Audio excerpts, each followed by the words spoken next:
Touch is taboo in our society and in our culture.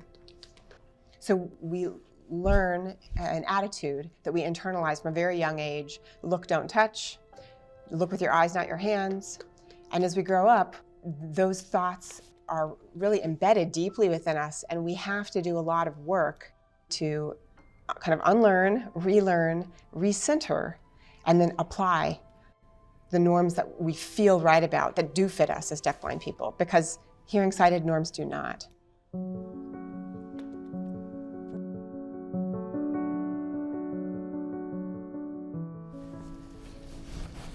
Okay, this is Rebecca.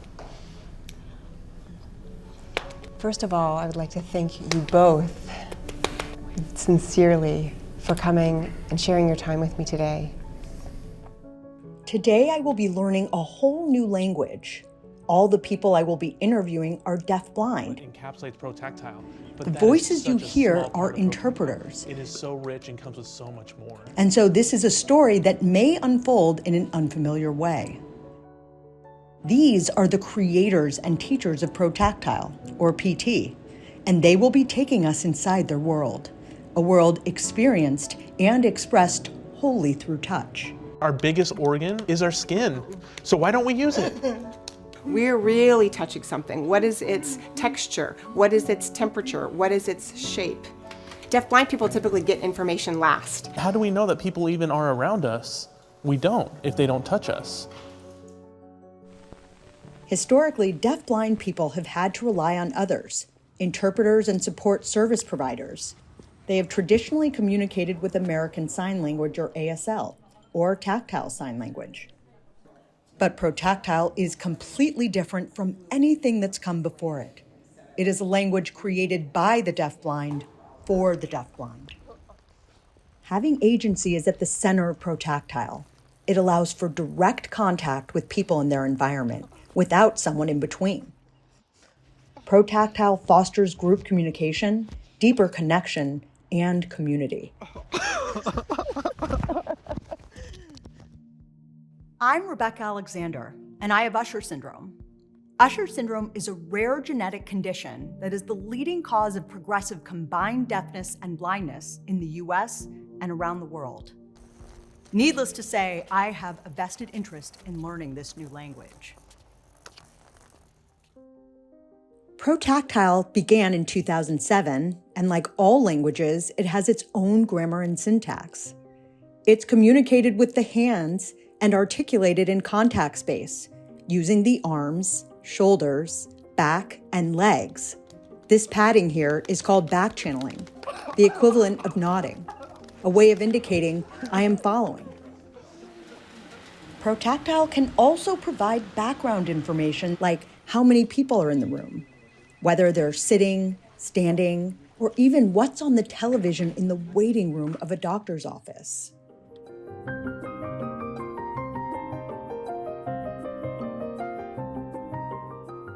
Yelisa Nuccio, the trailblazer and one of the creators of Protactile, served as my guide.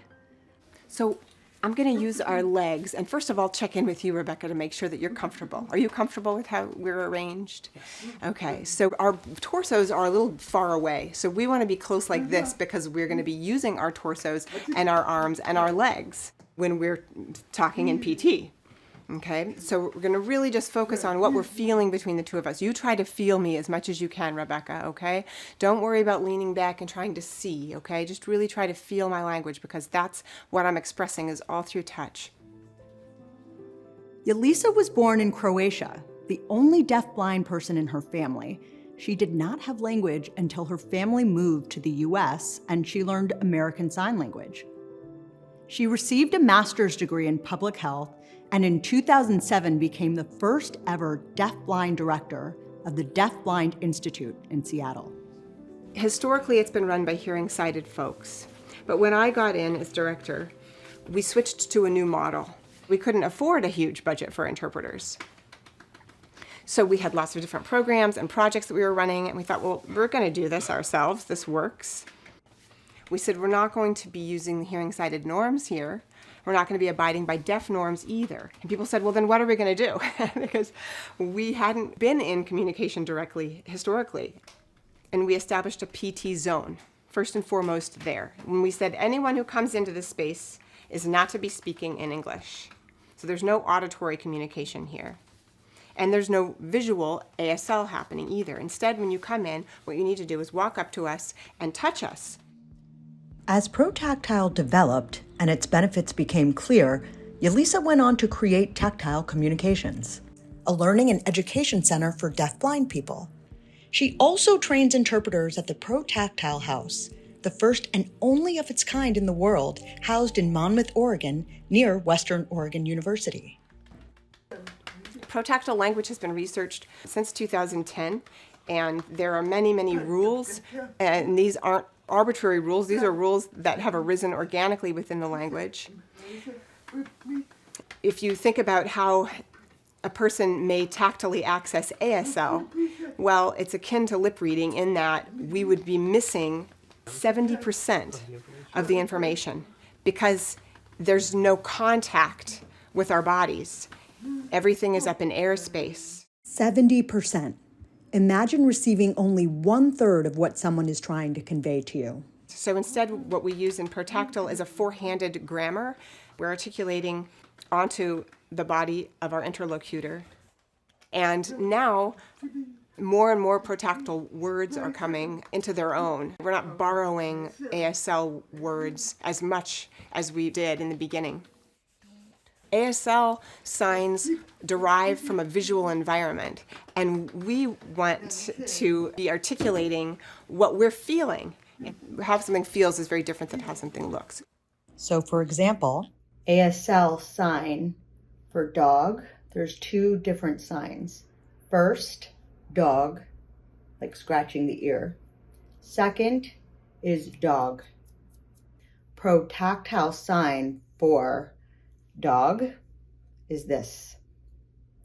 Because when you feel it, it feels like what the head of a dog feels like. So this is the protactile sign for dog.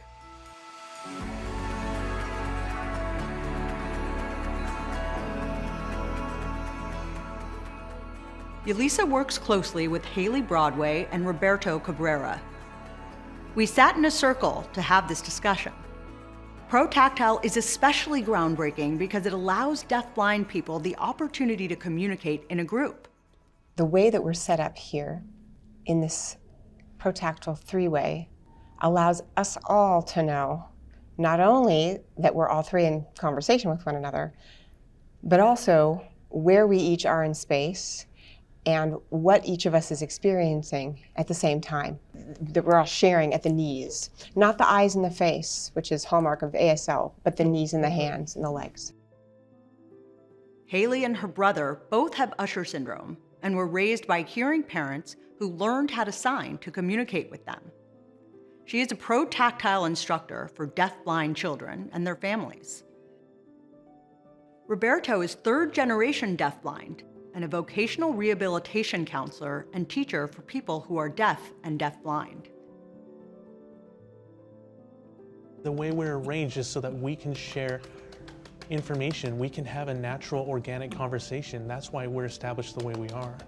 And we set up information to be shared on a variety of sources. It could be on your forearm, it could be on your thigh, it could be on your shoulder.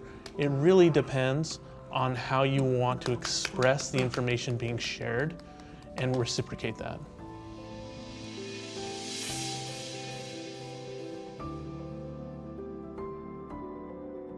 So, you know, in the hearing world, there's a saying that the eyes are the windows to the soul. Mm-hmm. How do you feel about touch, the way that hearing people have that saying? Touch will tell you 1,000 words. I mean, you can look at a picture and yet that tells you 1,000 words, but really touch, it has energy, it has emotion. Everything is right here at our fingertips. I mean, there's so much you can attain. And our biggest organ on the human body is our skin. So why don't we use it?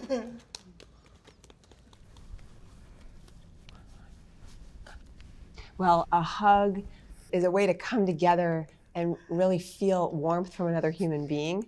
But you know, sometimes you get a hug from someone and they lean over awkwardly, their feet are really far away from you, they're leaning kind of back, or they give you an awkward pat. That conveys so much information. So there's a soul-to-soul connection that can happen through touch also. Touch oftentimes is a fleeting sense for a lot of hearing-sighted people. And what we want to do is broaden our tactile reach, so we're not just getting in touch with things and then disconnecting 2 seconds later. We're really touching something. What is its texture? What is its temperature? What is its shape? So that we can really know those objects, and then those can be encoded into protactile language because they originate from a place of feeling.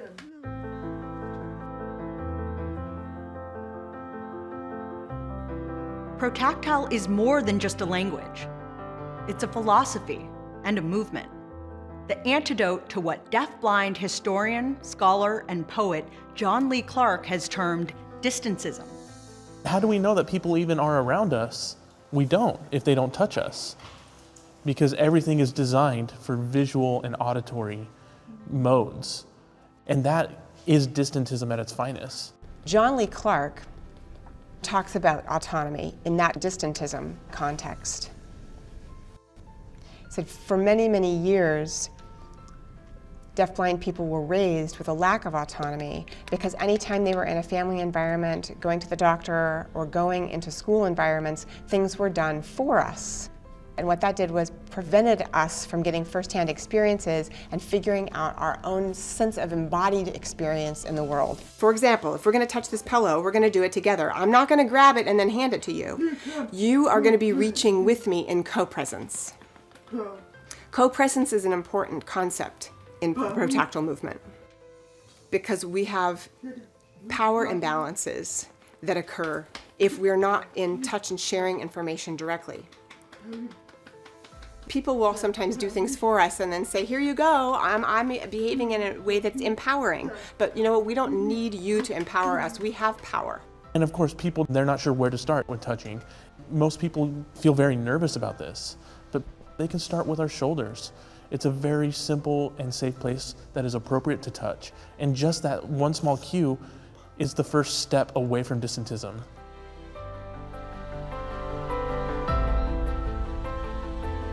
What happened the night that I was invited to dinner to the Protactile or PT house was a profound experience for me. They were having tacos that night and invited me to join. Cameras weren't allowed, and I said, I gotta go. And when I got there, it was completely dark because, of course, they don't rely on vision or hearing to navigate. And I realized that I could see absolutely nothing. I also realized that I was able to hear, and being able to hear put me at a disadvantage if I was trying to learn a language that was based in touch. So I took my cochlear implants off, and I joined them completely deaf and blind in this completely deaf-blind world. I was given a tour of the entire house based on touch, and it was so interesting to experience the whole house, not based on what it looked like, but what it felt like. Having to eat tacos with them and figure out how to make it all work and not be able to communicate what I needed by using my voice, nothing other than touch. Well, how do you communicate when you have messy taco fingers? When I was getting ready to leave, my friend Leslie signed on my chest. And it felt like she was tracing the shape of like a semicircle from my left shoulder to my right shoulder. And I didn't understand, so I asked her in tactile sign, what does that mean? And she was saying goodbye to me. She was telling me that she was smiling, that she was happy to have been with me. And because I couldn't see her smiling, she was letting me know by. It was such a vulnerable and incredible experience. Certainly not something I think a sighted hearing person would ever think of or even feel comfortable with. Last question about how you respond to hearing sighted people. Yeah. Hearing sighted people who say when you teach a deafblind child to rely on their touch and to really develop their own form of communication, you ostracize them further from being able to participate with the rest of the world. What are your thoughts about this?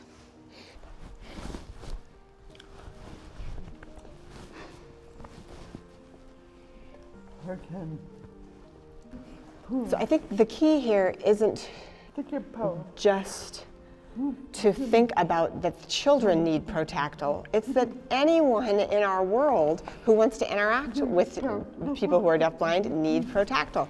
I mean, sure, you could say that the world is hearing and sighted, but deafblind community is a minority community, as are many other communities. And it's not always on the backs of minority communities to assimilate to hearing sighted norms. We don't want to think about the fact that the community is centered around deaf-blind people. It's not. It's a community that's centered around touch, around protactile norms, and anyone can adopt those protactile norms. The families are adopting these norms, friends are adopting these norms, so that we can all share in tactile space together. We go to restaurants and they bring a cup to the table, they touch the cup to my hand or to the deaf-blind child's hand. You know, instead of putting a cup on the table and not touching me, and I knock it right over because I don't even know that it's there. So again, Protactile's for everyone. You don't have to assimilate because the world isn't a stationary place that's just decided upon by those in the majority. The world is an eclectic place where we all can share and figure out how to share together in a modality that we can jointly connect in.